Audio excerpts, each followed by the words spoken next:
അതിനർത്ഥം നിങ്ങളുടെ ഹീറോ തോറ്റു എന്നാണോ? നിങ്ങളുടെ ഹീറോ ഇപ്പം എന്ത് ചെയ്യുന്നു? ഇത് KGF 1 ആണ് കേട്ടോ, 2 ഞാനല്ല. അപ്പോൾ ആ ഡയലോഗ് കുറച്ച് ഹിറ്റായിരുന്നു. പിന്നെ ബ്രോ ഡാഡിയിൽ ഇപ്പം ചെയ്തതിലും 1-2 ഡയലോഗ്സ് ഇങ്ങനെ വളരെ ആൾക്കാരിങ്ങനെ എടുത്തു പറയുന്നുണ്ടായിരുന്നു.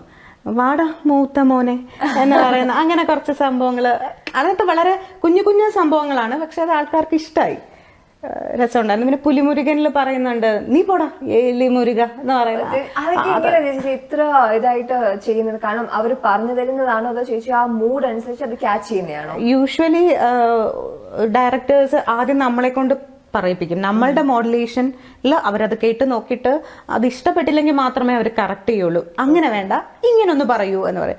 നീ പോടാ എലിമുരുകൊക്കെ അപ്പൊ വന്നപ്പോ പറഞ്ഞത് അത് ഓക്കെ ആയതാണ്. ഇപ്പം ദൃശ്യത്തിലും പോടാ എന്ന് പറയുന്ന ഒരു സാധനമുണ്ട്, അതും ആ പറഞ്ഞു വന്ന കൂട്ടത്തിൽ അതങ്ങ് പറഞ്ഞപ്പോ ഓക്കെ ആണ്, അത് മാറ്റണ്ട, ഇനി അത് മതി. ഓക്കെ. അപ്പം ചേച്ചി ഇപ്പം ഒരാൾക്ക് വോയിസ് ഒരു ഹീറോയിന് വോയിസ് കൊടുക്കുമ്പം ചേച്ചിയും ആ ഒരു ക്യാരക്ടർ ഉൾക്കൊണ്ടിട്ടല്ല ആണോ ചെയ്യുന്നത്? തീർച്ചയായിട്ടും ഉൾക്കൊണ്ടേ പറ്റും.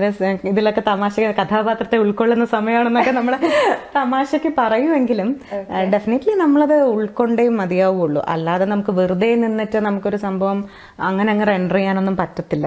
അതുകൊണ്ടാണ് ഒരു ക്യാരക്ടർ ഡിസ്ക്രിപ്ഷൻ ആദ്യമേ ഒരു ഡയറക്ടർ നമുക്ക് തരുന്നത്.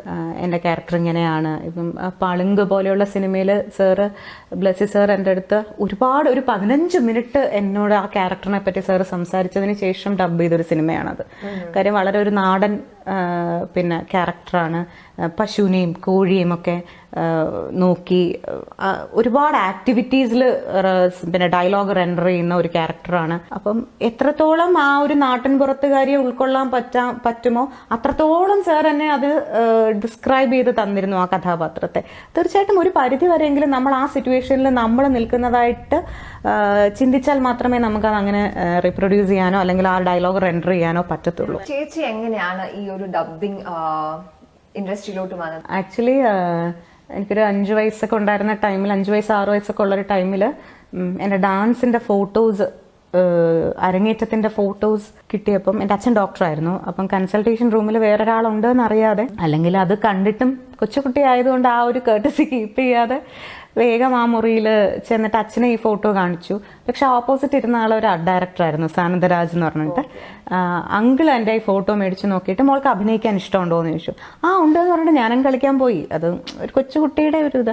പക്ഷെ 2 ദിവസം കഴിഞ്ഞപ്പോൾ വിജയകൃഷ്ണൻ എന്ന് പറയുന്ന ഡയറക്ടറുമായിട്ട് അങ്കിൾ ആ സാറുമായിട്ട് വീട്ടിൽ വരികയും എന്നെ അഭിനയിക്കാനായിട്ട് ഒരു 13 എപ്പിസോഡുള്ള ഒരു കഥാസംഗമം എന്ന് പറയുന്ന ഒരു സീരിയലിലെ ഓരോന്നും ഓരോ കഥാപാത്രം